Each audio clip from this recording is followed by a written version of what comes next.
I guess we might as well get started. Welcome, everybody. I really am very excited that you've all joined us today.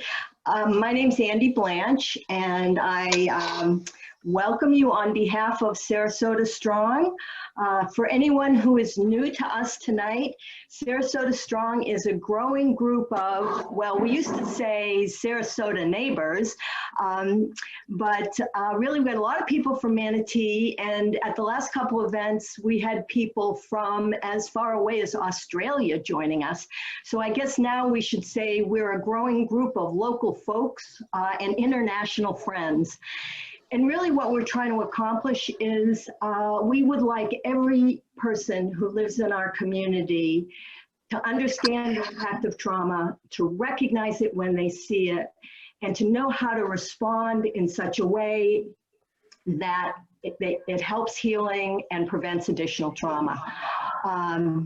So if you like what you hear tonight, and you want to get involved, of course you can come to other monthly forums. We have them every month at the same time and date. You can join a working group, or you could register for a workshop or another event, a training event on our website. Also, if you have any particular trauma-related topics that you'd like to hear about, let us know, and we'll see if we can structure a conversation around that issue. So what we're going to do tonight is we have an absolutely amazing panel. We're going to start off with Dr. Lisa Merritt, who is the founder and director of the Multicultural Health Institute. I think Dr. Lisa has probably been doing healing and social action for her entire life. Tonight she's going to talk a little bit about her work in Newtown. Sarasota Strong is particularly lucky to be partnering with Dr. Lisa and her whole team on an access and equity grant that we received from the Community Foundation of Sarasota County. And you'll be hearing about some of the work that's going on under that grant from all of the participants tonight. So after Dr. Lisa wraps up, we'll probably do a couple of questions at that point, and then we're going to hear from Helen Neal-Ali, who heads up the Sarasota Strong trauma healing work. She's a level 2 certified trauma specialist, but maybe more importantly, she has an extraordinary gift for helping people to find their own strengths and their own wisdom and to take the next steps on their personal trauma journeys. We're also going to hear from 2 women who will share their personal experiences of working with Helen on trauma issues. Ariana Saunders, who's a student at Alabama A&M University and who plans to become a political consultant or a civil rights attorney. Go, Ariana. And then also Charlene Johnson, who is a mother, receptionist, and one of the ministers at the Community Bible Church. So we will have time for questions and answers at the end, although we may entertain some as we go. So please put questions and comments in the chat as we go along. And please stop yourself if you are not one of the speakers. Unless, Annalise, can you do that from your end? I'm trying to get them as they're going. There's a lot of people. Okay, so we're gonna try to get everybody muted except the speakers, so that because we got a lot of people on this call. I guess we're up to 66 and growing. So that's it. I think we can just go ahead and get started. And oh, one thing I wanted to say, because we are on a really tight agenda, what I'm going to do is 5 minutes before each section ends, just so people know that they need to start wrapping up. I'm going to ding you. Okay, let's go. Dr. Lisa Merritt, take it away. Okay, great. Well, thank you very much. And I believe that I can now share my screen and get us going. How's everybody doing this evening? Doing good? Good. Can you see my screen okay? Okay, so I'm with the Multicultural Health Institute, and my specialty is physical medicine and rehabilitation, which makes me a physiatrist. I don't know how many of you have heard of that, but my particular area of expertise is in catastrophic care coordination and trauma from all aspects. So I've had multiple decades of doing this. And tonight we're going to talk about my work as my nonprofit, Multicultural Health Institute, is a growing and evolving project throughout the years along with my practice, and review some of the issues of social determinants of health and health disparities that trauma certainly directly impacts, some of the demographics of that, coping strategies, and a few resources. We don't have a lot of time. I dedicate this evening to my mom, who was an artist, Merritt Darlington, and this is a piece she did in the early 70s in the height of the movement, and you see there's a lot of controversy and swirling, and we're sort of in that same time again, you know, things happen in cycles. And my mother also was a survivor of domestic abuse. I want to also give credence to where we are in the country right now at 28 million cases of COVID and 500,000 deaths. And in particular, I always dedicate to one of our team members, Hector Vega, who unfortunately passed away. And we have a GoFundMe for them. And we were always thinking about the people. Are you mad? Sorry? Okay, so we'll talk about health disparities, which are the tip of the iceberg in terms of social determinants of health. We have a variety of things that impact health.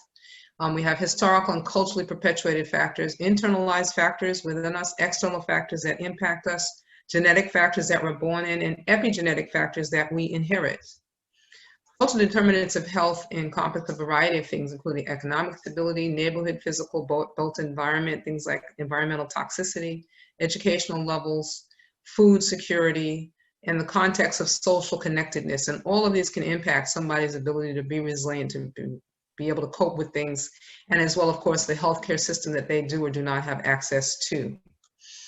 The Multicultural Health Institute believes that without action, you're not going anywhere. So we're not only about studying and trying to build future leaders, but we're also about being involved on the ground. You see us working with April Glasgow, Second Chance Last Opportunity, the Association of Black Cardiologists.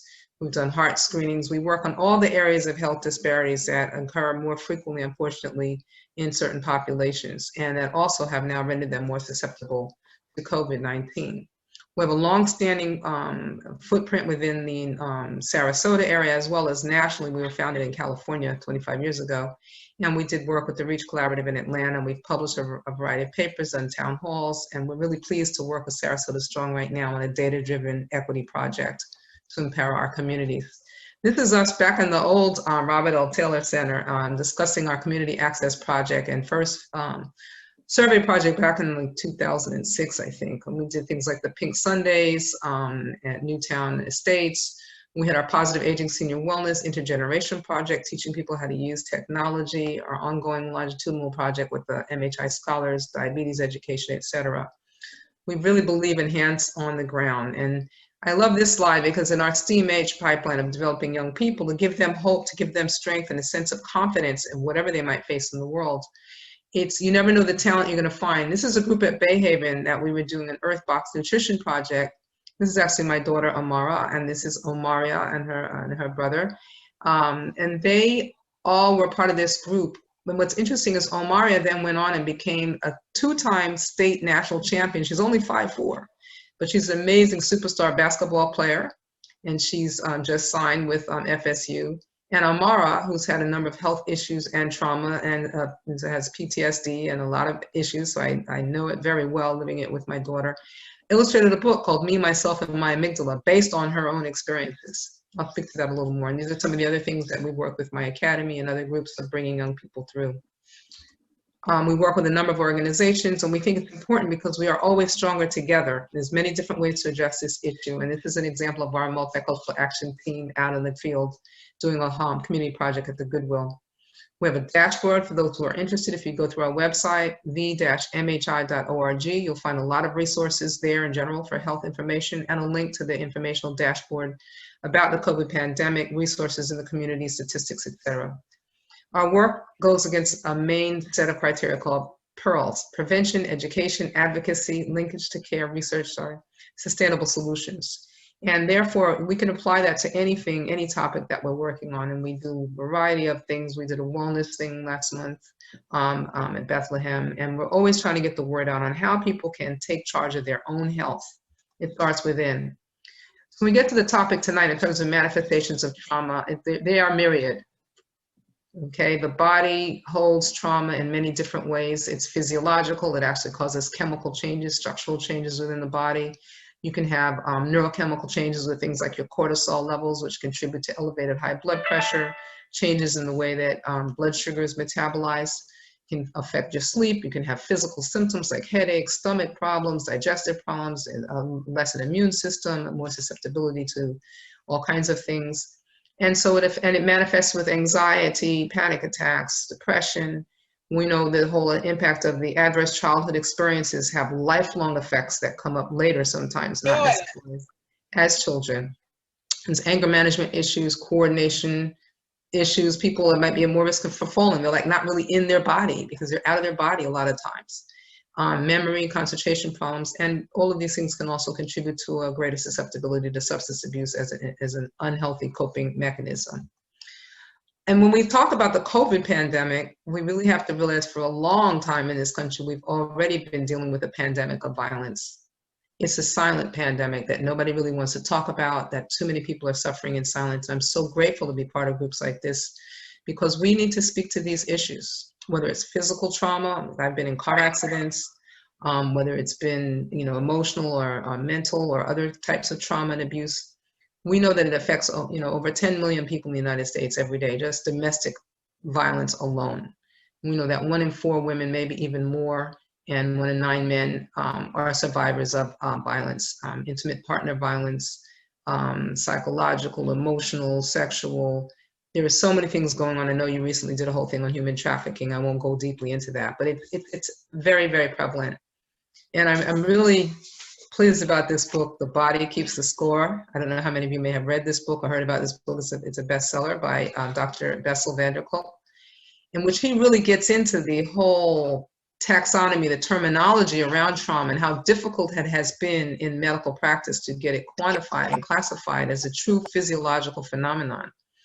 I know in my specialty, which came about looking at returning war veterans, it was a long time before they began to understand this idea of shell shock, that actually trauma and physical and visual trauma, even if the person wasn't even injured, it actually causes long-lasting changes within that person's psyche, function, body, etc.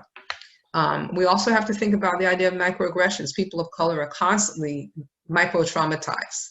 The whole country got to experience this with the whole George Floyd thing and everything, but every day we are constantly affected by these things. And sometimes it's all right, sometimes you just get really tired of it. There may be something that's not seemingly so important for some people, like I could be somewhere, I have on my white coat, I got my name, Dr. Lisa Merritt, blah, blah, blah. And the person will turn to me and, assume I'm the nurse or the dietitian or tell me to go clean something up because they look at me and they see a certain thing. That's kind of a form of microaggression. And you handle it, but sometimes you just really get tired of it, and you never know when you're going to hit your point. There's also intergenerational cycles of violence. Unfortunately, people who are born into families of violence unfortunately can repeat it because they haven't learned appropriate coping skills and they haven't learned how to manage anger and pain and reactive behavior. And we now know that the epigenetics, in which the effect of one generation, whether that may be food insecurity and hunger, or whether that be physical trauma, violence, war, whatever, changes the DNA. So generations down the line manifest different things. So grandchildren of grandparents who suffered severe malnutrition and nutritional deficiencies are actually obese. That people who came through the Holocaust, for example, generations down, there's higher rates of depression and anxiety because of the ones who survived and what they passed on. So this is really, we're learning so much now. It's really interesting work. And then we talk about, why is it like this? Why are we such a violent society? And there are so many reasons. There's so many risk factors. I've taken care of so many people who have survived so many things. And I will tell you, the human strength of the human spirit is amazing. There's things, anger management issues, jealousy, people who come in with very low self-esteem and don't have good coping strategies, and they only can feel strong by having power and dominance over someone else. There's cultural beliefs where that's just the way it goes. A certain person should be in charge of another person, and everybody that's just the way they do that thing. It's not necessarily right or real. You can have psychological problems. You have people that kind of flip in and out of the same reality, and they're reacting to things that aren't here, and they're not even intending these things, but they do these behaviors. I self-specialize in traumatic brain injury, and that happens a lot, where you'll have people that don't even remember, and there's complex seizure disorders where they can act out and be very, very violent and don't have any recollection whatsoever and be quite remorseful when they find out later what they did. You can have disruptive sleep disorder where people act out things they're actually sleeping. They're not even awake, and they're throwing things and hitting people and doing things like that. Alcohol and drugs can impair people's ability to control impulses, and that may make them more likely in situations of stress to act out and to do things that are then regrettable. And again, financial stress, which a lot of people are under right now with the pandemic. We're seeing a significant rise, unfortunately, in issues of domestic violence in particular, because people are just stressed out. They don't know how to cope. They don't have systems of operation on how to find their way out, and they take it out on one another. In the book that Mara, my daughter, illustrated, which is called Me, Myself, and My Amygdala, which is great. What I love is that she really uses her pictures and her words to describe coping strategies that she has found helpful, that she was able to share as part of Dr. Ackerman's overall work, talking about the physiology of the brain and the amygdala. And that's like the seat of your like immediate fear, fight or flight, like protective response. And it can get triggered inappropriately just from having been over-triggered so many times. And she talks about the benefits of mindfulness and these different ways that you can sustain your intention, and you can help let go of resentment, and you can kind of clear your negative thought, and you can try to think about the positive things in your life and try to make better decisions. And then you have a whole toolbox that you can pull from to protect yourself in terms of being aware and witnessing and having inner awareness, making your list of like what's good in your life, what are your blessings in your life, you know, how do you reason your way out of this, how do you use your prefrontal, like your higher order brain to control your lower order impulse protection brain that gets triggered. It's really very, very interesting work. So these are some suggestions, and I'm happy to share these slides with the group, however you guys disseminate that later. But there's this whole idea of mindfulness, how you ground yourself in that moment and just be aware of what's around you, you know, support groups such as this. Dogs, horse therapy, animals are really great for some people who aren't really very good or into or culturally related to talking about things. It can be amazing to be able to take care of a living thing that just loves you unconditionally like you've never experienced before. There's a whole idea of the window of tolerance, like how do you slowly widen your ability to just handle stuff. Some days you just really can't, you're just so triggerable and you're so uptight and you're just so on edge, and you know, but each day you try to just make a little wider what you can kind of cope with, and you know, using your breath. Because when you hyperventilate and you have too much carbon dioxide, you're not getting oxygen in your brain, it actually drives the anxiety further. So the most important thing is to put your hand over your belly and take those deep breaths and then breathe out slowly, you know. So in for 4, hold for 2, out for 6. Just control your breath. Sometimes that's all you can do is just try to control your breath until you can begin to pull yourself back into the current reality. And it's important to feel validated, to talk to other people who've had similar experiences that can understand that you can't just snap out of it or just get over it or just be positive. I mean, your whole biochemistry has changed from whatever this trauma has done to your life or those in your life. Another technique is to focus on senses, the 5, 4, 3, 2, 1 technique. You start with 5 observations of your 4 senses. So that's what are you seeing around you? What are you hearing around you? You know, name 5 things. Name 5 things you're hearing, name 5 things you're feeling, name 5 different tastes that you like, okay, just keep going like that. And you just keep redirecting your brain. It's kind of a form of thought stopping and trying to redirect and get out of that track wherever it is your brain is heading, and try to slow it down, but to actively override it with your prefrontal cortex. Sleeping with a weighted blanket for people who are, you know, have a lot of nightmares and things like that, a little soft music, the ocean kind of sounds going. Jason Stevens is my favorite guy. He he has these wonderful nighttime YouTubes that can like take you down. There are a number of different, there's apps, there's a mindfulness coach app, there's all these different apps you can put on your phone to remind you to take a minute, breathe, track yourself, see how you're doing. And certainly eating well, having a lot of vegetables, a lot of fresh fruits, a lot of, water to keep yourself hydrated, and staying away from sugar and, things that really amp up your system. Too much caffeine, too much things with carbonation beverage and things like that actually can make it worse over time. Exercise is the best thing you can do. So, in terms of how do we approach the treatments, I think it's so important to understand this is a process, this is a journey, and that you have to look at, a combination of a variety of things. There's no one magic thing. There's no one magic pill. It's just a lot of different ways that individually have to be worked out for your particular journey and your family and your cultural context and your physiological milieu. And it may change over time. You may start with one thing, doesn't work anymore. You may come back to it later. You don't know. But counseling, cognitive behavioral therapy, reframing your brain, retraining your perception on things. Play therapy is wonderful. Art, music, dance, theater, acting through things, role playing. Writing and journaling is particularly helpful, and something I encourage everyone to do just in general, just to kind of keep a check-in with yourself. And we know that when you do that, any kind of chronic condition, even autoimmune conditions, asthma, MS, things like that, you can actually better control that response in your body by getting the pain out of yourself. Biofeedback, some people find really helpful. EMDR, some people find helpful, some people find triggering, but it's the kind of thing using the eye movements that impact how your brain is processing things. Getting enough sleep is so critical. And if you need to get a sleep study to figure out if you're not sleeping well, if there's different techniques in terms of sleep hygiene that you need to work with someone, it's really important. Yoga, relaxation, meditation, if you can get into that, Tai Chi, Qigong. And this whole idea of self-leadership, like how are you going to be in charge of your story now? You get to be in charge of your story. You have to really realize that you can, and finding your ways to do that. So you kind of come from a victim mode to a leader mode to someone that lives their life and enjoys their life, which is what everyone deserves to do. So I know we have a lot to talk about today. I don't want to take up too much time. I just want to thank you all. Multicultural Health Institute, www.v-mhi.org. You can find out more information, and we're happy to be of assistance if we can.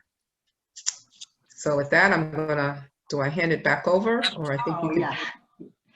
Yeah, thank you so much, Dr. Lisa. That was an amazing overview.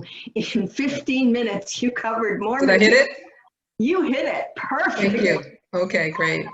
I really appreciated in particular that you started off with the community and some of the social determinants, things that we have to think about at the community level. And I love the fact that you focused on how trauma is held in the body, because that's where this field is going. And I think people don't realize, a lot of times people don't even know that they've experienced trauma, and that the things that are going on in their body, their physical reactions, may be trauma reactions, even though they don't think of themselves as trauma survivors. It's really, really important to start observing your own body. If there's one thing that I think we can all do to become more trauma informed, it's start paying attention to our own body and our own reactions. So right. I'm really thrilled about that part of your talk. And I loved your daughter's story. We got to remember that resilience thing. So thank you for being willing to share that. So at this point, nobody has written any questions in the chat. I know everybody was so you had to pay close attention to not miss something there in that talk. But if somebody has a burning question that they want to ask Lisa now, type it in the chat. Otherwise, we're just going to move on, and we'll have time for additional questions at the end. So I'm not seeing any questions. I don't see anybody typing. So I think we're just going to move on. And if questions pop up, then you can put them in the chat and we'll get to them. So right now we're going to do something fun. We're going to watch a really short video clip. It's only 5 minutes. And again, if you have any reactions to this while you're watching it, type them into the chat, because we'd love to hear from people how you respond to this video clip. So off we go. Hey man, how's your day been? Good question. I mean, overall, my job, my relationship, my financial security, my health, they're all going great. But I can't help but feel just a little bit sad. You know, I suspect it's because I formed my core beliefs about myself from an adverse childhood, and no amount of success will ever change that.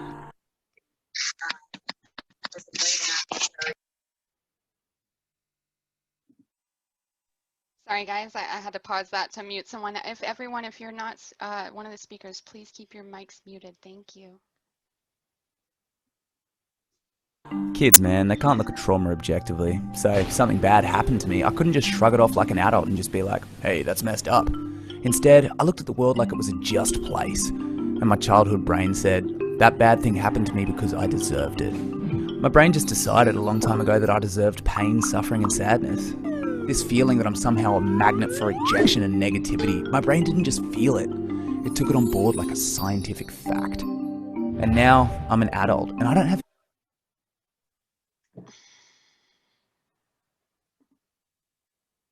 any evidence that I do deserve pain, suffering, or sadness.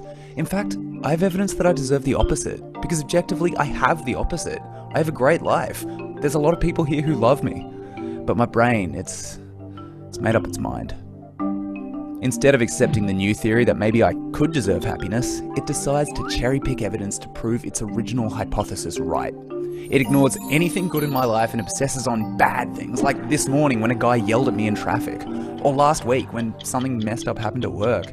And my brain's just sitting there all smug like, see, I told you I was right. Look at you, trying to be happy. Nah man, you gotta trust me, I'm the very smart and very correct brain, so these two bad things are all we're gonna think about today. So now you ask me how my day's been, and I feel three things.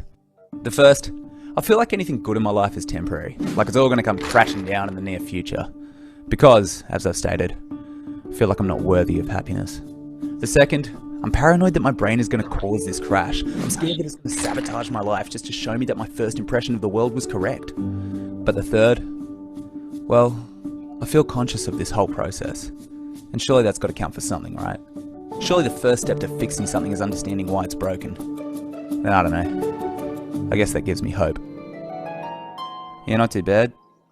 You? Yeah, pretty good. That's the way. Yeah.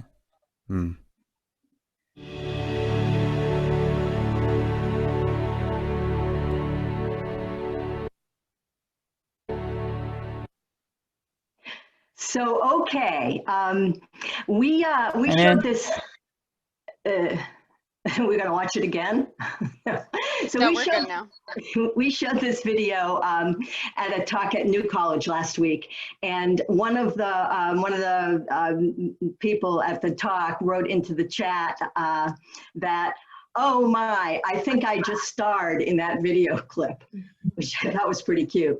And one person here has written, it sounds like his brain is stuck. And man, that just hits it. His brain is stuck because of the trauma that he experienced. And it keeps producing thoughts about himself and his life that he knows are not accurate, and yet he's having a hard time getting rid of those thoughts.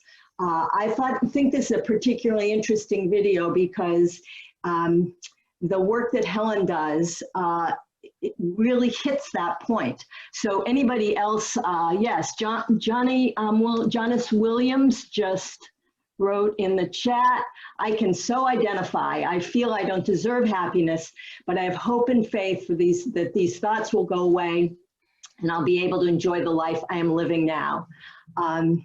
That's it. That's it. And those thoughts can go away. You can learn to let them go.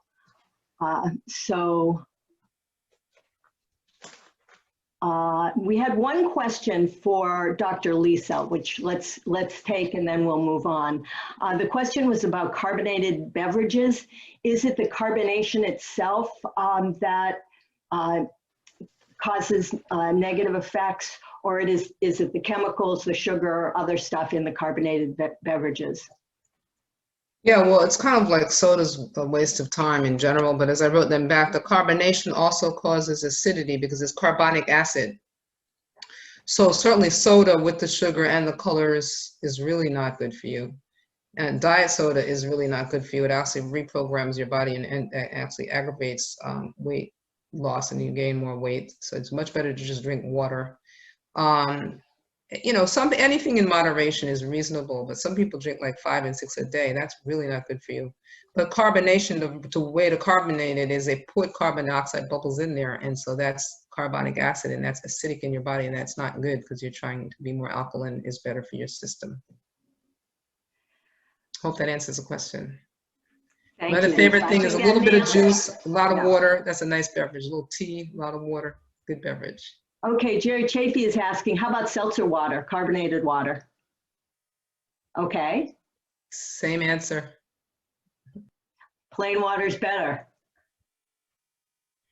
Okay, so it seems like people enjoyed that little video. I think it's pretty cool, and I think it does make an important point about how people's self-worth can be wrapped up with something that happened to them earlier in life. And with that, I think we're going to go on to Helen, Ariana, and Charlene. They are all going to share a bit about their personal stories. They're going to share their reactions to the video, and they're going to talk about their thoughts about trauma healing. And I think they're going to do it in sort of a back and forth discussion between the three of them. So Helen, I'm going to turn this over to you. And go for it. All right. Well, first I'm going to say hello and welcome. And I'm here today with Ariana Saunders and Charlene Johnson, who are both going to be with me tonight. And they both have taken either my classes or my workshops. So before we get into the workshop, that's the PowerPoint you're seeing right now. We're going to talk about that in just a second. I'm going to tell you a little bit about me. I kind of was like that guy in the video. I was stuck for 38 years.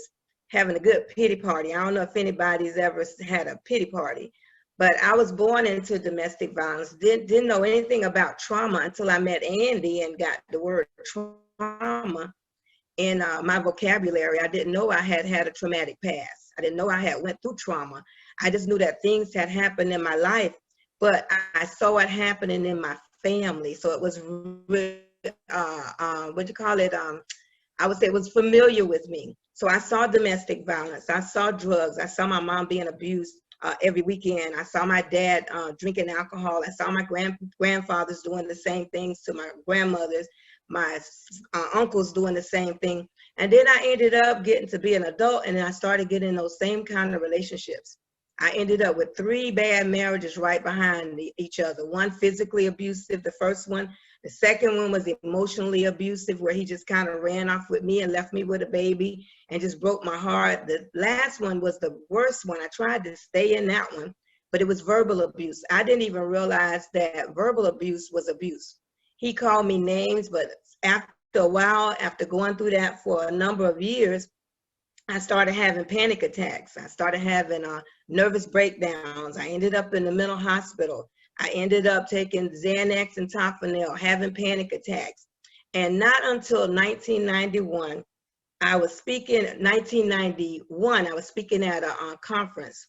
Let's see, I gotta get it right. 1991, after coming out of the battered women's shelter, I ended up in the battered women's shelter. He finally got physical, that last husband. In 1995, I went to a conference. I was speaking for the Spring of Tampa Bay, because I live in Tampa. And I was speaking on a panel of women that had survived domestic violence. And as I was speaking, a lady came up to me and she said, you just kept saying you're making stinking thinking. You're making bad choices in relationships. And I said, yes, I was. And she said, well, I want you to go to this class. At that time, this class was called Health Realization. And it was a psychological model that talked about how we thought. It was about mind, thought, and consciousness, being aware of our surroundings.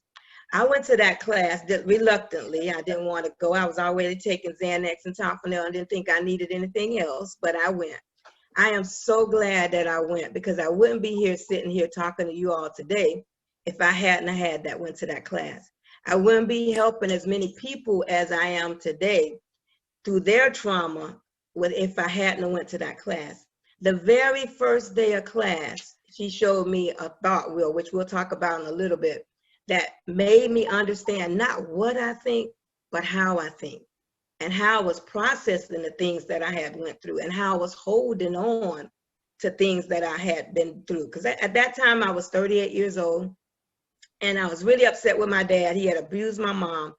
And the lady asked me, she said, in this relationship I was in, that I had just gotten out of 5 years, I'm out of this relationship. She had a statement. She said, think about someone you dislike. Well, I immediately thought about that husband. Oh no, he was abusive to me. I mean, I got mine.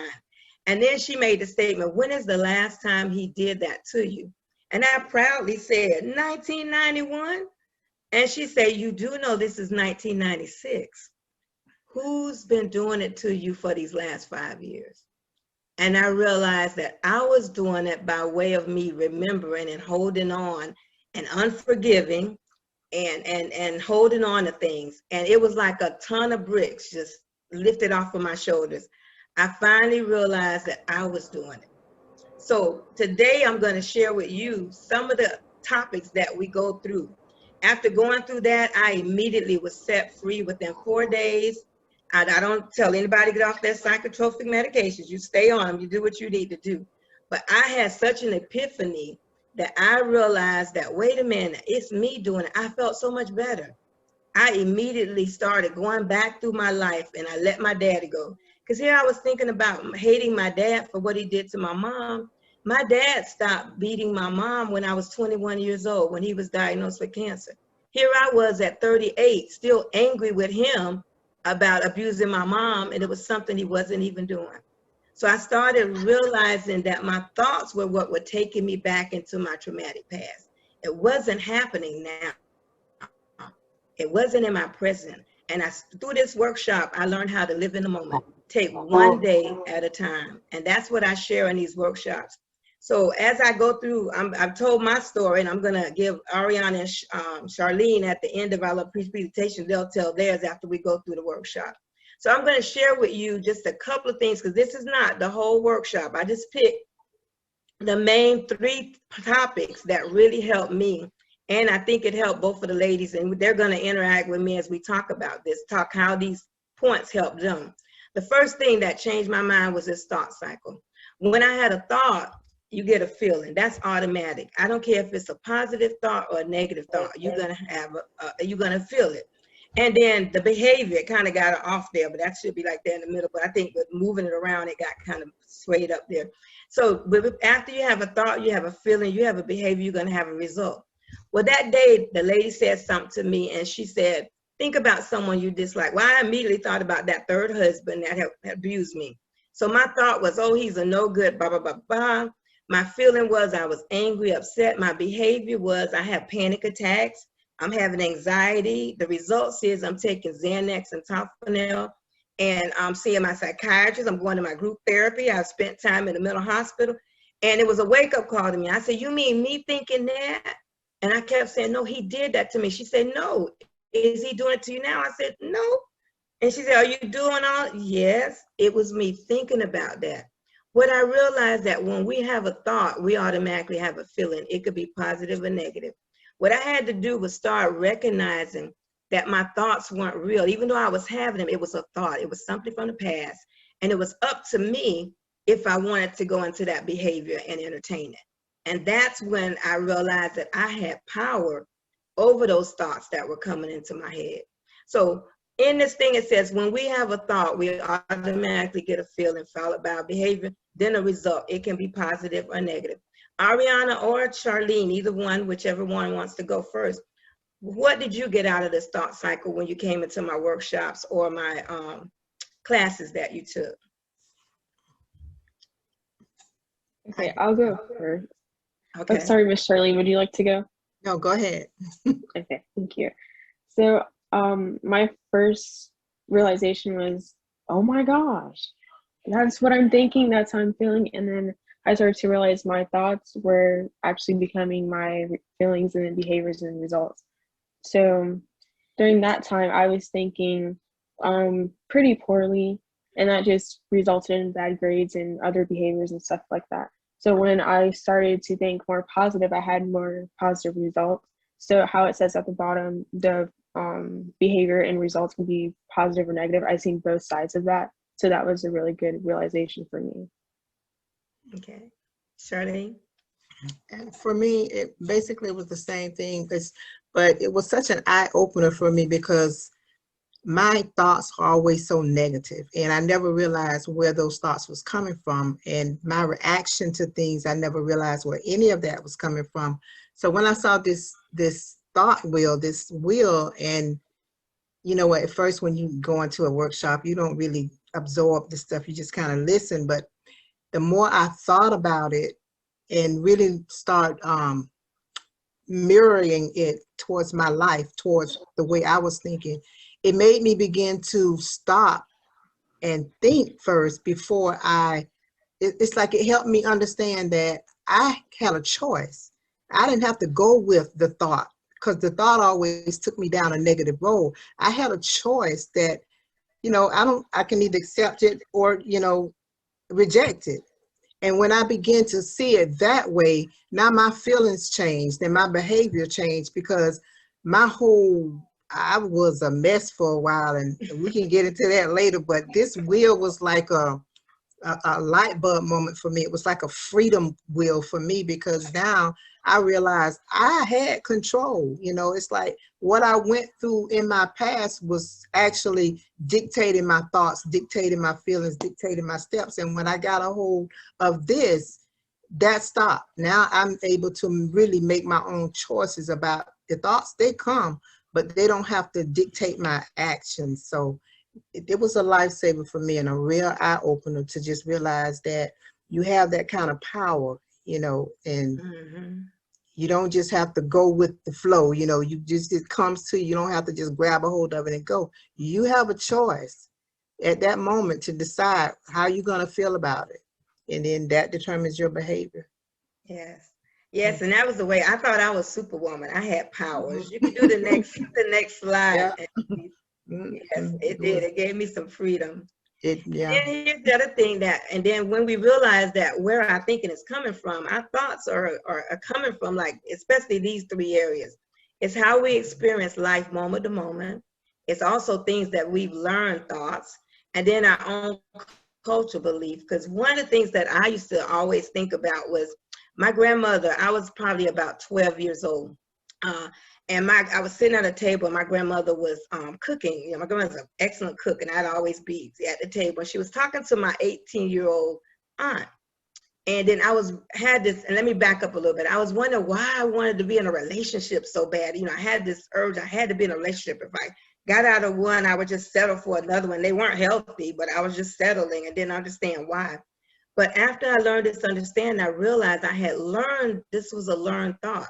So as a 12-year-old Helen was sitting at that table, my grandmother told my 18-year-old aunt, "You don't have a boyfriend? What's wrong with you?"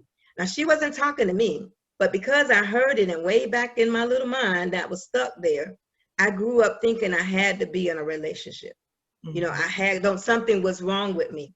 So when these relationships weren't working out for me, that's how I ended up having the mental illness and all this here, because I was buying into there's something wrong with me.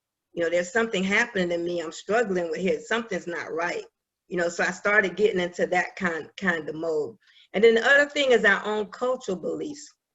As Dr. Merritt shared even in her presentation, a lot of stuff is from back down from our cultural, you know, things of how we do stuff. And mainly we go by what we saw. And I saw a lot of negative stuff growing up as a child in my family. And it was how I want to say, it was kind of thought of as norm, because everybody we hung around did the same things. You know, all the families that we did, all my dad's friends and everybody did the same thing. So in my little arena, I thought that was normal. So do either one of you all want to talk about any experience, how how did this part of the workshop do, the learn stuff, the cultural beliefs? So it's, you know, Ariana or Charlene, want to see how that affected you through the class? For the learn thoughts, ever since middle school, it's always been, you need good grades. If you don't have good grades, if you don't pass tests, then you're inadequate to move forward to the next grade or anything like that.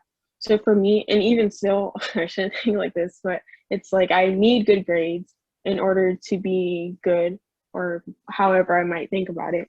But as a student, you always learn that you need to learn in order to do better in life. And sometimes that's true, but there's always learning curves to your life. So I think those learned thoughts through school, it teaches you a lot, but it doesn't teach you good things all the time.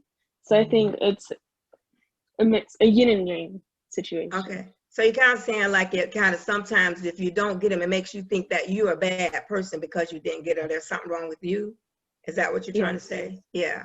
And sometimes we do think that, but it's not, because I used to think that same thing. If I didn't do something or didn't please somebody, there was something wrong with me. And that's how I ended up getting into that thing that it wasn't, you know. So sometimes we take, even though it's something good, yes, you need good grades, you know, to have a good career, to go on. But it could give you that, like you say, yin yang. It depends on how you're thinking. Yeah. What about you, Charlene? Either one of those cultural or learned thoughts? Not so much. I mean, you grow and you grow up and you learn different things that you hear all the time. So you just think things are going to work out that way. And then after you get into situations and you see, oh, that didn't work. So my thing was like, okay, well, I guess they don't supposed to work out that way, because I've just seen it so many different ways. So even though I've heard it, it's like you hear something for years.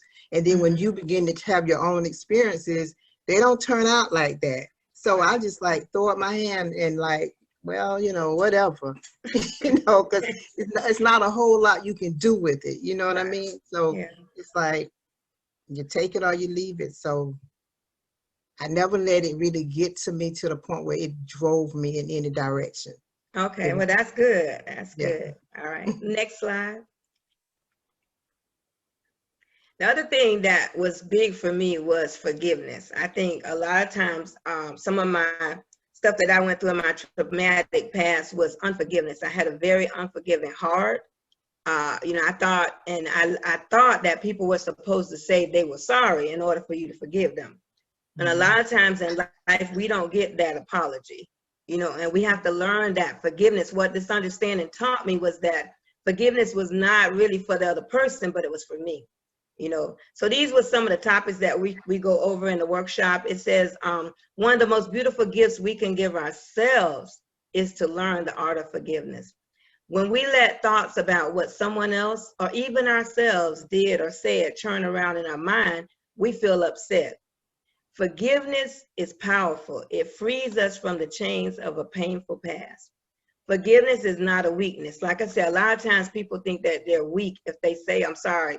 Sometimes you can't go back to the person that hurt you and say, I'm sorry. And sometimes I've had a lot of clients that I've worked with, the person that they're mad at or have unforgiveness is deceased. You can't go back and get that apology from that person. So what this understanding taught me was that I just had to have a forgiveness in my heart. And then some people you shouldn't even go near, because it may be somebody that can hurt you. If it's someone dangerous, you don't want to get around them. But when I realized that forgiveness was for me, it was freeing me because I wasn't holding on to that. That's when I knew that this thing was powerful. And I didn't have to go back to each person. I didn't go back to people on my list and say, I forgive you, I forgive you. Never did that. What I did was in forgiving, I'll never forget. And that's another thing that people tell us wrong. You just forgive and forget. You never forget what happened to you. We always remember things that happened. The forgiving part is just to let it go. Make sure that that's something from the past that's not happening now. I'm not going to allow those feelings to come in and treat me like they were doing before. This has been a big one that I've seen a lot of people through the workshops, that forgiving. My mom was one. My mom, I thought, had deserted me as a child because she worked 2 jobs. My mom was being abused by my dad. Her thing was, if I work weekends, he won't abuse me. So it had nothing to do with Helen, but for 38 years, I felt that way. You know, that she abandoned me when she really wasn't abandoning me. She was trying to keep from being abused. You know, she was working and giving me everything. I had anything and everything that I wanted, but that material stuff wasn't what little Helen needed. Helen wanted mama home, wanted some loving and this and that. And I had that unforgiveness for so long. But after I learned this understanding, I understood why she did that. And I was able to let it go. The conversation never came between the two of us about any forgiveness, but it's power. It is power, so much power in forgiveness. So ladies, do you all want to address, and I know you both saw this in the workshops and the classes, that this help you all in any way you want to share? For me, it helped me a lot. Oh, sorry, Miss Charlene, you can go. Go ahead. For me, I realized that I had to forgive myself, because a lot of times I'm really hard on myself to do good, or in school or just in life, to be a good daughter, be a good friend, all that good stuff. So I first started with forgiveness within myself, to forgive myself. And then if I wanted to forgive anybody else, then I forgave them. And it's been pretty blissful, really, because it's like, oh my gosh, oh, that weight off my shoulders. It's really helped me. Yeah. All right, great. Charlene? Yeah, this part helped me tremendously, because after going through the workshop, I had to do a lot of, going through the workshop took me through a journey that I had gone through. And so it's like stuff was falling off, my eyes was opening. And by the end, it's like, oh my God, I didn't even realize I had so much unforgiveness in me until I undressed and let go of a lot of stuff. And it wasn't so much as having to go back to anyone, but it was just understanding that it was there and I didn't know it was there. So now I knew how to get rid of it, and I had to repent of it and free myself. And it just was, like she said, it was weight, because just not knowing that I'm walking in unforgiveness, just because when you're not in a situation anymore, it's easy to think it's gone, so you have all this stuff bottled up in you and you don't realize it until all of a sudden now you're in another situation and now it begins to unravel. Right. So it was a great unraveling. Great. All right, our next slide, please. This is the last topic that I figured I'd talk about. We kind of, I just picked 3 that I thought were very powerful, that I saw a lot of people made changes from. There's a lot more in the workshops if you all decide to take it. It's more stuff. We talk about moods and other things, but these 3, I think, are the really kickers that really I saw people evolve and become themselves and a new them, because some of them became new people. Separate realities. It says everyone has a mindset that is unique. It is made up of our own past experiences and our genetic makeup. When we accept that everyone will see things differently, there is less chance for conflict. 2 people could have the exact same experience, yet take away something different from that event, and it's okay. That was the part that was me, because, a lot of times when you're in a relationship with people, they're supposed to think like you. My way is the right way, that kind of thing. It's all about me, but it's all about them too. This understanding made me see that as well, that, that we, it's all about them too. So they have a way. I'm gonna give you a cute little story. This guy went on a date with this guy, and we went to dinner. He took me to a movie. He took me to see this. I'm dating myself. The Scorpion King with The Rock. And The Rock is a hunk. So number one, I want to see The Rock. I ain't go there to see nothing else. I went to see The Rock. So I'm in the movie and I'm watching The Rock. And this cute little sorcerer is on there, and this mean old king got her. So immediately I went into matchmake mode. So I'm gonna put The Rock and the sorcerer together. So all through the movie, I'm putting them together. I'm making this romance thing. So at the end of the movie, we get in the car and he says, "Wasn't that a great action movie?" I said, "Action movie? That was the most romantic movie I ever seen. Didn't you see when The Rock and the sorcerer?" He said, "No, but don't you know Michael Clark Duncan was in there? I never saw, big as Michael Clark Duncan was, I never saw Michael Clark Duncan in the movie." He's all through the movie. I had to watch the movie again to see all the action, because I was so focused on putting this romantic thing. So in relationships, this made me seem so good, how you can watch the same thing and see something totally different. The key is it's okay, because we get in so many relationships, and I think that was one thing that happened in my relationships. I thought they were supposed to be Helen's. They had their own traumas, their own stuff, their own things that they were going through that had nothing to do with Helen. And this thing has been so great for me to learn this, that everyone that I meet I know they have a story. So I don't try to make them fit into my story anymore. I realize that we all have a story. We've all been through some, and some people will share, some people won't. So I respect people's space. They may be doing the most worst thing that I think for them, but I know that they also have this wisdom and common sense inside to do sooner or later to do what's best for them. So I just love people just where they are. It's no more trying to change another person, because I realize the only person that I can change is myself. And that was what I got out of this. So do you ladies want to share on that? I'll call names this time. I know y'all bumping heads. Ariana, you want to share anything about what you got in the separate realities? For my separate realities, all throughout high school, I was in about, I'd say 3 to 7 clubs or organizations, and a lot of people would tell me that it's too much, that I'm crazy, and I would look at it like, what? I'm just in it. I don't know. It's not too much for me. And they'd be like, so how do you work and do everything, and you have 10 classes? And I just seen that as normal, and they seen it as really weird and too stressful and hectic. And I've seen it as a cakewalk, super easy. Right. All right. Okay. Charlene? For me, this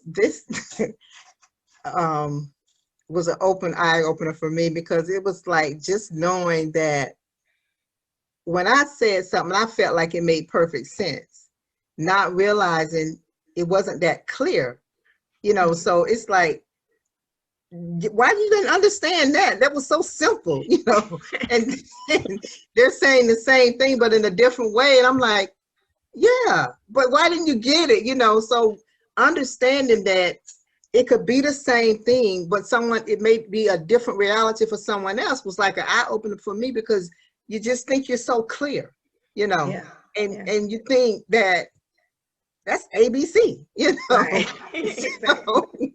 So it helped me out a lot though, because it made me look at myself and realize that no, you're not as clear as you think you are. You know, you have to understand people have their thoughts and the way they see things too. You can come to the same result, but just understand that, okay, they might see it a little different. Right. You know, so this was really a learning experience for me. Okay, next. I think that's about it for us. For me anyway. Okay. Okay, I guess that may be Andy's. Is that mine? No, that's a slide. That's a wrap-up slide. But, okay. Ariana and Charlene are going to share. Yeah, they're going to. Right. Well. Now I'm going to turn it over to them and let them kind of tell a little bit about their story of how the workshop helped them, the training. So Ariana, you want to go first, and then Charlene can wrap it up. Okay. So before I took Miss Helen's workshop, I was kind of sad, and I just wasn't as focused on school or myself, kind of neglecting self-care. And for me, self-care is really important. So it's like, Ariana's not doing self-care, what's going on? So when my mom started to notice I wasn't exactly taking care of myself and being my normal self, she mentioned Miss Helen to me. I was like, sure, I'll go. And then when I went to her workshop, I started to realize that my thoughts were affecting how I was taking care of myself and how I was feeling. So once I started to shift my thoughts and have positive thoughts, then I started to pull back and maintain my self-care and start to have good grades again. So I really appreciate Miss Helen and my mom for putting me through the workshop, and I got a lot of valuable information. So thank you. All right, thank you. All right, Charlene. You're welcome. When I came to Miss Helen's workshop, I was an absolute mess, but I didn't realize it.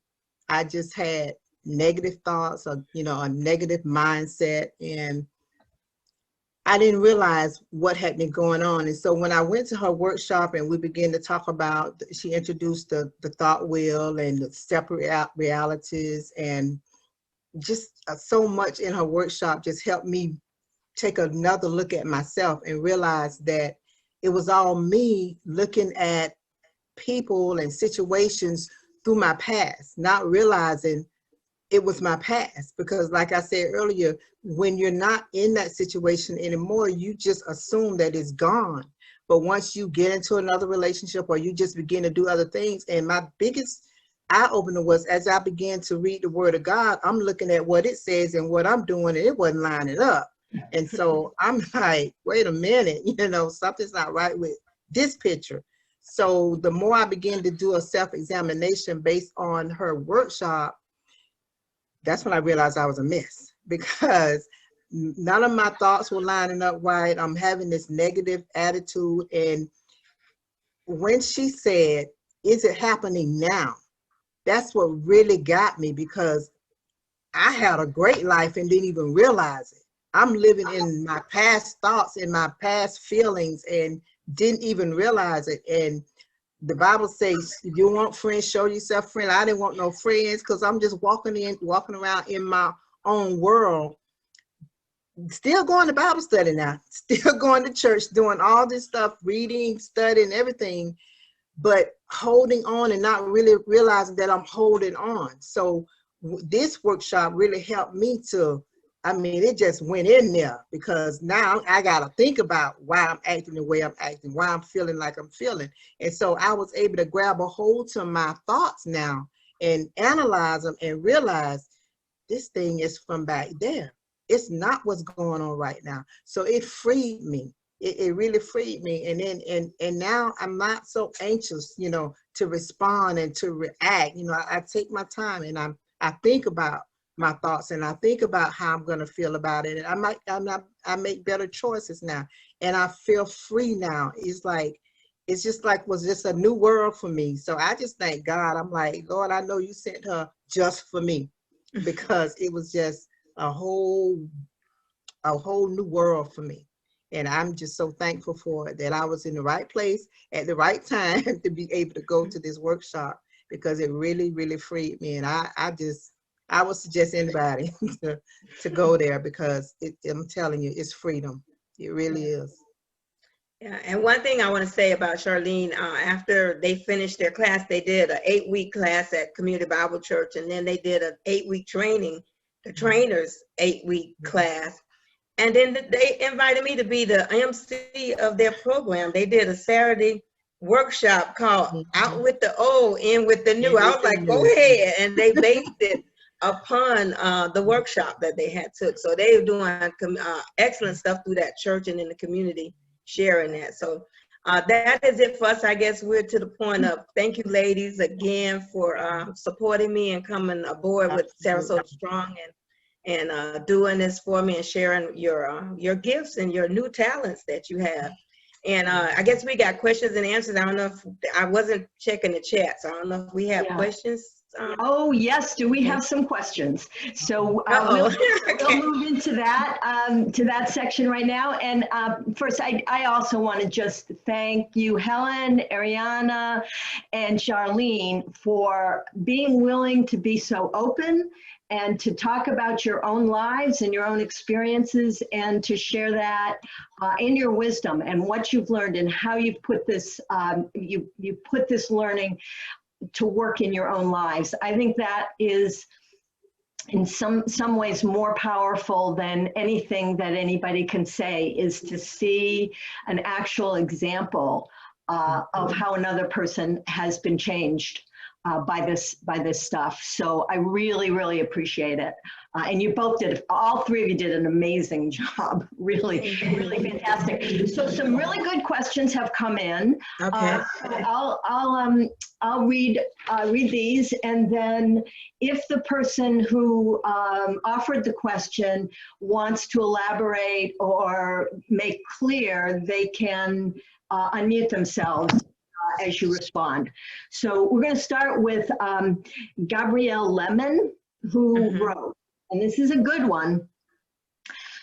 How does one actually forgive someone who has done something seriously awful to them? I know these things intellectually, but for the really awful stuff, I still carry the poison of resentment, no matter how much I'd like to let it go.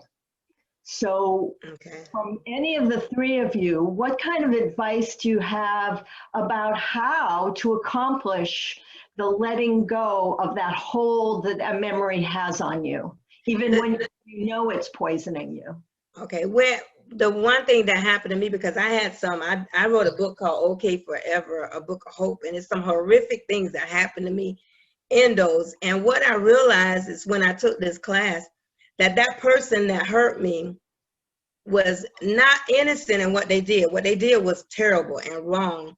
But I started kind of thinking of them as, if they knew what I knew, maybe they'd have done better. I don't know how abused they was. I started in my mind thinking about, this person had to go through some traumatic stuff, or they have some mental illness for them to do something like that. So with that separate realities thing, it taught me how to separate the behavior from the person.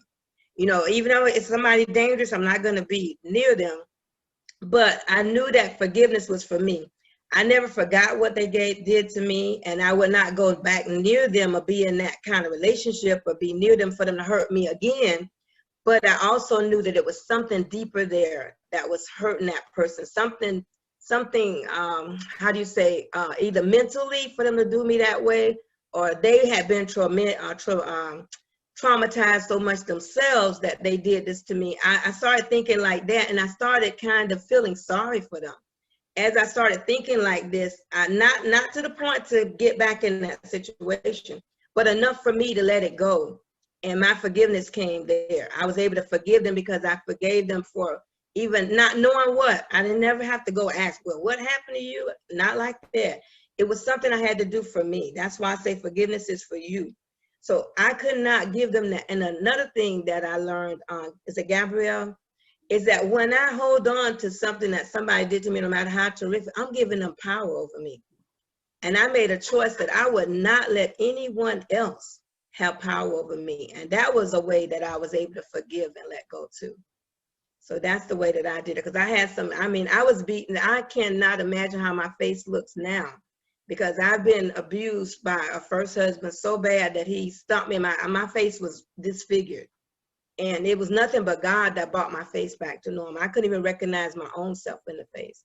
But I forgave him because I had to forgive him for me. I had to let it go, for me. And he was on drugs. I realized that was it. He was on drugs because the next day he said, what happened to you? He could have killed me and didn't even know what was happening. So that's kind of how I've done it. I don't know if that helps, but for you, you have to let it go, especially if they're not doing it now. I can't allow nothing else to come back. Mm-hmm. So Helen, you said earlier that what I think captures it, everyone has a story that we might know nothing about, right? Mm-hmm. And so that's what you're saying. If you can think a little bit about how everyone has a story. Yeah. And also remember that understanding that somebody has their own story and their own trauma history, and even forgiving them does not make what they did okay. Right. No, exactly. It doesn't make absolutely wrong. And you're not in any way saying that it was okay what happened. Right. No, exactly. No, they were wrong. It was not right. So it's not giving them a pass, but it's something that can help you move away from the past. That makes sense? Help you kind of get beyond that. Yeah. Gabrielle, do you want to respond, or did that help? Sure. Thank you. I have a couple of situations in my life where I've been unable to forgive so far. I used to hold. There was one situation that I carried around for a long time, and I finally was able to forgive. And it was just, I think it was a spiritual experience that I was able to forgive that person. And so I'm not in control of repeating that with the other people. But with one of the situations of the two that really caused me angst when I think about them, I'm not, well, with one I just mentioned where the person, I was able to forgive. Part of what helped me forgive was definitely knowing what she'd gone through as a horrific childhood and trauma herself and everything. But with one of my other situations, it was that I was the victim of a really vicious, really, really crappy crime. And the two perpetrators are actually sociopaths or psychopaths, and so they don't even have consciences. Right. So I don't even like. So it's like I try not, you know, it's like on the back burner, but whenever I think about it, I start shaking and I just get, you know, like I have total PTSD about it. And I guess, and I hate them and I wish the worst for them. And I know it's poison. I know carrying it is just hurting me. It's certainly not doing anything to hurt them, but it's like, I feel like they're not even human beings because they don't have consciences or feelings of love and connection toward others because they're psychopaths. And so, and that they, I mean, you know, it's like normal people, even if they have like antisocial personality disorder, down deep somewhere, they feel bad inside for the pain they cause. And that's why they like use drugs or alcohol or something to, you know, numb themselves from what they've done. But these two people, they don't feel badly down deep inside when they do something bad. They feel good. Right, they get joy, and so I just don't even know how to let it go and how to have freedom from the hatred I feel toward these two people who never got the consequence for what they did.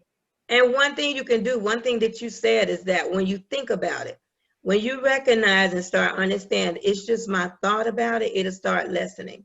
Because that thought will, I'm telling you, that thing helped me through so much. Because if you having that thought, yes, those feelings are going to come there. But the thing that you have control over, Gabrielle, that helped me so much is that I don't have to get to the hate part, the behavior part that I have control over. I can say, oh, I'm just thinking about them fools again. I'm thinking about them crazy. And I started making up stuff. I mean, I was determined to let stuff, I'm thinking about, let me just, and I start doing something else, it goes away. But if I get into that being of feeling the hate and then going back through the thing, that's what it is. You can jump off that wheel anytime you get ready. The only thing you can't change is those two things, that thought and feeling is going to always bring it up. We're never going to forget what happened to us. It's going to always be a part of you. The things that happen to me are always a part. But you know what I do with them now? They're tools that I use to help other people get set free. Because I started seeing a different, I refuse to go to the behavior and the result part and start all over again and go back around. I just recognize it when I say, oh, I'm just having this thought about them again. And that's the part that kind of freed me up because it's just a thought. They're not doing that to you now. And so you just like, as soon as you notice that you're thinking the thought again, you just like let it go, let the thought go. Okay. I don't let it go, but I just recognize, and sometimes I have to sit in it. It may take me a couple of minutes to get it. It may even take me a day or so, but I understand it's just my thinking. That's the part that frees me because I'm not in the moment of feeling everything that happened back then. I'm just recognizing I'm just having a negative thought right now about what happened to me. And it just some kind of, I don't know, like it may be, like you said, it's spiritual because it just, and this is a spiritual kind of understanding. You just start, it just gets lighter and lighter when you start doing that. Just recognizing that having that thought today, you know, and just recognizing instead of going all the way through the whole routine of the feelings and the behavior and reliving it, you know, it's been powerful for me, I'm telling you. Yeah, because the other of the two things, the person is not a psychopath or sociopath. She's, you know, but what she did is so deeply horrific that I don't do anything about it when I have the thought, except have insomnia. And so I have insomnia like all the time because I wake up and then I start thinking about it and I can't go back to sleep. And it's to the point, like, I wish I would just like cut my own head off because I know it's my thought. I mean, I know it's me, like it's my thoughts, of course, but I can't stop them. Like I try and I say, okay, you know, look at your breath, feel your breath, you know, and all this, you know, refocus. And then it just comes back and, it's just like making me crazy because I'm not getting sleep, you know. Right. Yeah. But that's back to it.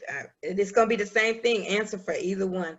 But once you start practicing that, because you practice that so much, once you start practicing just recognizing you're having that thought and just deal with it, it'll pass. Because we have over 60,000 thoughts a day. Thoughts are always going in and out of our head. Another one will come in there and you'll kind of forget about it.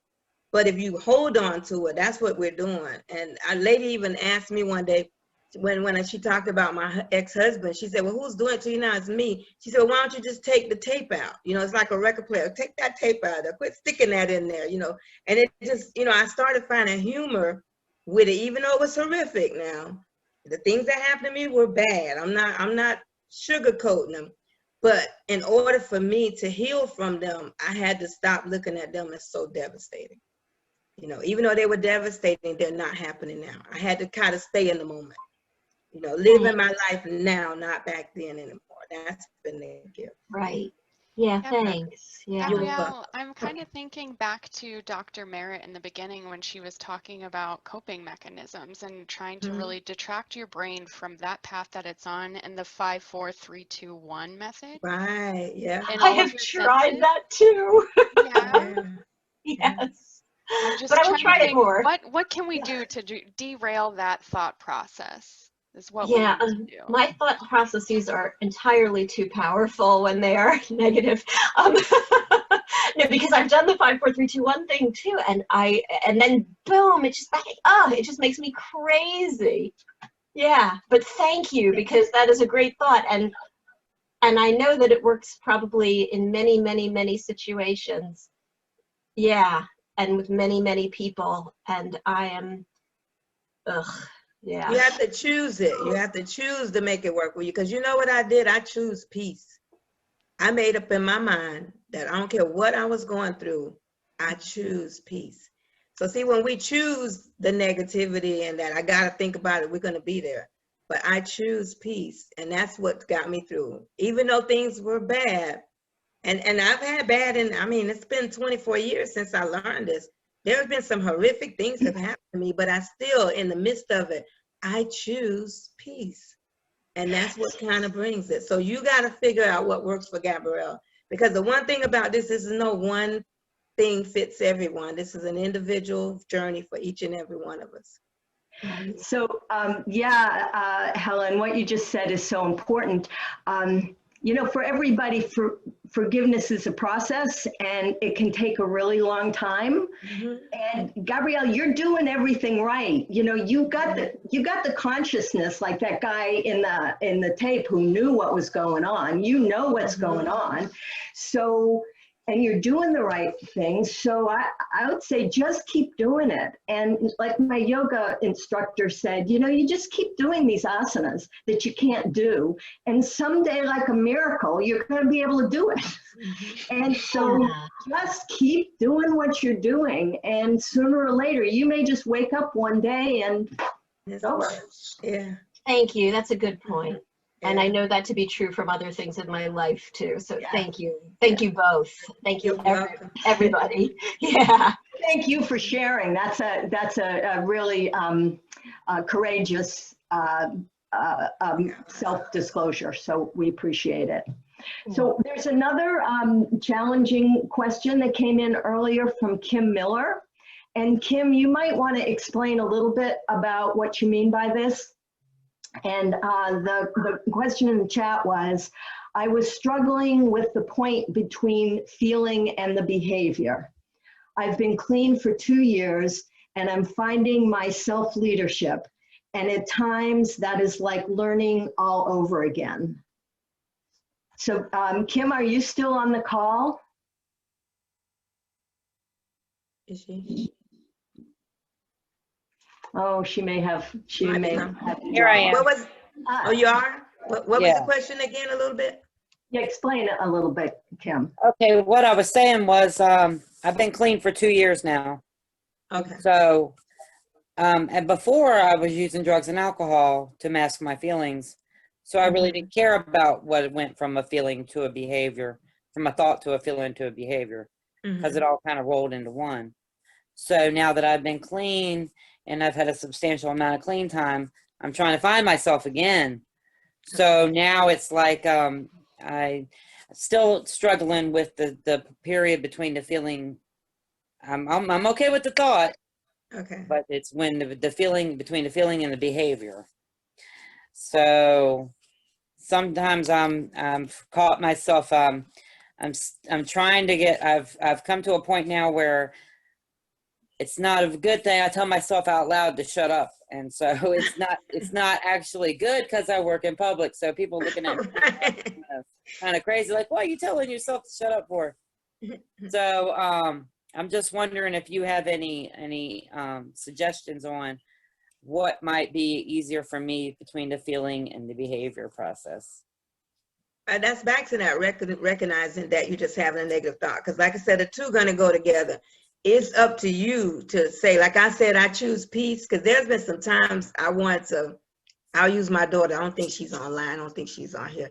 But she could say some things to me that I just want to like get her. I want to get her. You know, I want to really get her. And I have to remember and say, no, you know what? Not today. You know, I'm going to choose peace. I'm going to let that slide.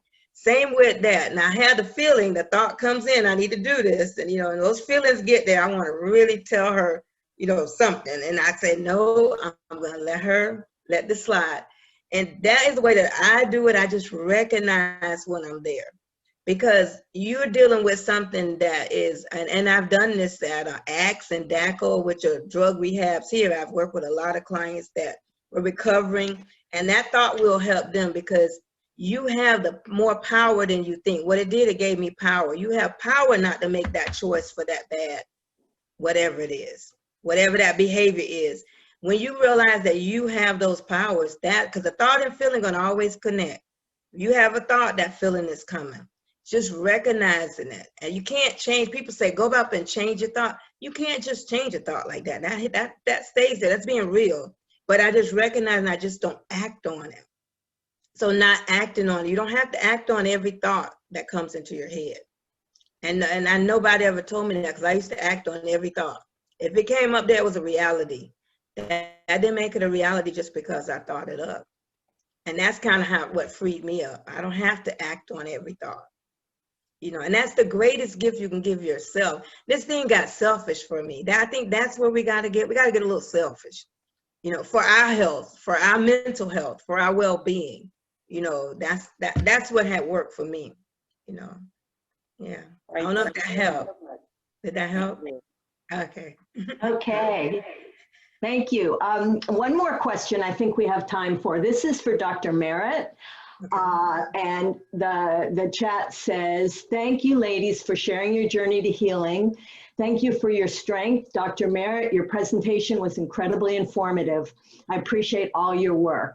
Dr. Merritt, can you share a case that you are most proud of and what it meant to you? Wow, I have so many. That's very kind, first of all. Thank you. Each case is a journey and a privilege and an honor. And it does bring up the point that no matter how painful or difficult, whatever your situation is, you know, one thing that is beautiful about my work is it keeps everything in perspective because there's always something worse. Just when you think you've heard it all, it's like, wow.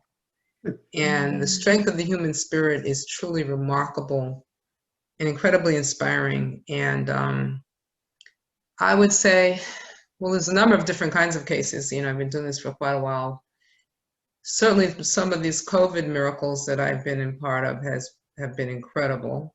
That is, it's so many levels of trauma, from the struggles of the body trying to survive to the psychological impact of being on a ventilator and coming out of that to whatever was going on in the person's life beforehand, you know. I had one young woman who didn't know she had COVID until the time of delivery of her baby and barely saw the baby before she crashed and ended up on a ventilator for like a month and a half and got stabilized, got her to rehab where I was taking care of her. And the first thing I did when I asked was if she had seen her baby. She had not seen her baby since, and getting them reunited was really amazing. And it was all of this, you know, the window visit. I was like, you can't have a window visit with the baby. The baby has to visit with the mother, and the baby already has COVID because the baby was born with COVID with the mother having COVID. So let's just be logical here. And so that was pretty amazing. And she did get home and she pulled herself back up together. Another one was a young man that I worked with from high school. He was injured in a terrible car accident and came to me in a wheelchair, was having terrible headaches, polytrauma, traumatic brain injury. And we went, you know, he was outpatient, but steadily going to school, got an electric chair, went to state college, did his undergrad, did his AA, went with him to that. He was determined to walk across the stage. And although he really wasn't quite there yet, with a Hemi Walker, by golly, he did it, and he got a standing ovation. And it was amazing. And he, by that point, was off of all of his pain meds and everything, and no more neurological, you know, some of the challenges that he was amazing. He was a very bright young man, and I remember him bringing his writings, because he wrote how he coped with his issues and the trauma and his anger at the person, how he got hurt. Well, the long story short is he's now going to law school. You know, he's going to law school. So to see people pick up the pieces of their lives, whatever it all is that happened to them, and keep going is wonderfully healing for me. And I can urge all of you to just, you know, remember, you may have like nothing left, you may have no emotional currency at all, but the little bit, even a smile, the little bit that you might do for someone else will make you feel better, and also help you to keep clear on what you're doing. I mean, my daughter, one of the things she did was a whole program on art as expressive therapy for vulnerable populations, and using art as a form of sanctuary, and in doing that work, helping other people. And, you know, it helps you. So love is healing, and love is inspiring. So I hope that that's helpful. There's many, many cases, but I would say that this last year for me was traumatic. It was in the sense of bringing me all the way full circle when I started in the middle of the AIDS epidemic. I don't think any of us had to be so deeply hard on our game, and have had to fight so hard to advocate, to try to take care of people, and yet seen so much just devastation, and so much of it preventable. You know, so I will say that you just keep growing, and the beautiful thing, when you go through whatever you go through, no matter how hard it is, it does make you stronger. And then when it comes down on you like this thing, you just deal with it, and you just can do that. You know. So Lisa, thank you so much, and thank you to the person who asked that question. And I would just say, let's all continue to share stories of resilience like that, because you know, they talk a lot about vicarious trauma, that you can be traumatized by listening to horrible things that have happened to other people. Well, I believe there's something like vicarious resilience. And I think it does us all good and helps us to heal, to hear stories like that of other people's resilience. So thank you so much. And I also just want to call out a comment from one of the people in the audience, Tracy, whose name I can't pronounce, I'm not even going to try. And she says, move a muscle, change a thought. And wow, you know, yeah, that body thing, right? If you're having trouble changing your thoughts, thinking, using your mind to change your thoughts, use your body. That's really wonderful advice. So thank you, Tracy. And thank you, everybody, for coming here. We're going to wrap it up now because we're just about out of time. So people often ask us about local resources. So Annalise, if you can bring up the last two slides. We have a slide here that summarizes the work that Helen is currently doing, and all of these things are open. There's no cost, and you can, for the most part, sign up on the website. The first thing is Letting Go of a Traumatic Past workshop. Those are 2-hour Zoom workshops at this point, and you can sign up on the website, and as soon as there are enough people to put a workshop together, Helen will go ahead and schedule something. And that, for those of you who care, you actually get a certificate of completion for that workshop. That matters for some people. And anybody that's interested can sign up for that.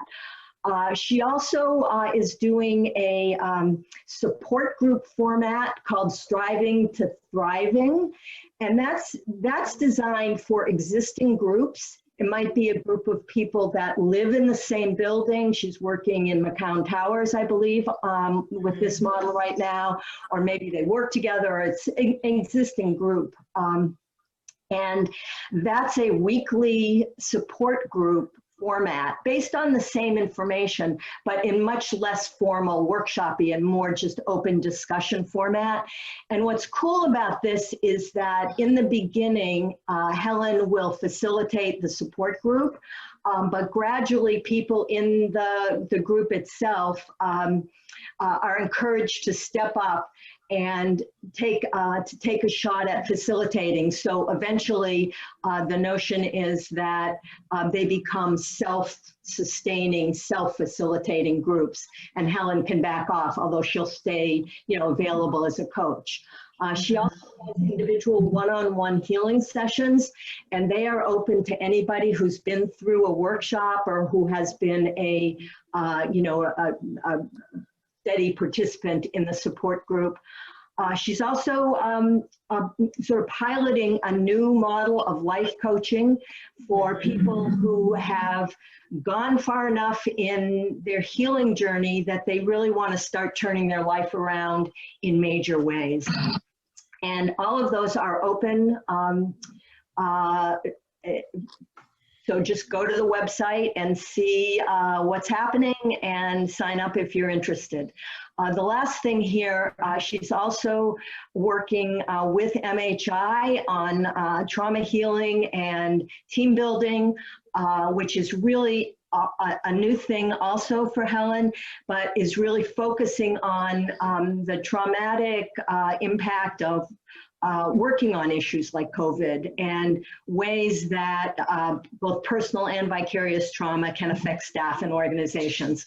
So all of this work is being supported by the Community Foundation of Sarasota County. So we want to a shout out to them. And that's what's happening. Now the next slide. Oh yeah, Dr. Merritt, I forgot to mention the healing circles. Yeah, people can sign up for the healing circles that are once a month as well. I want to say that next March, our March event, same time, same place, will be featuring families and youth working for social justice.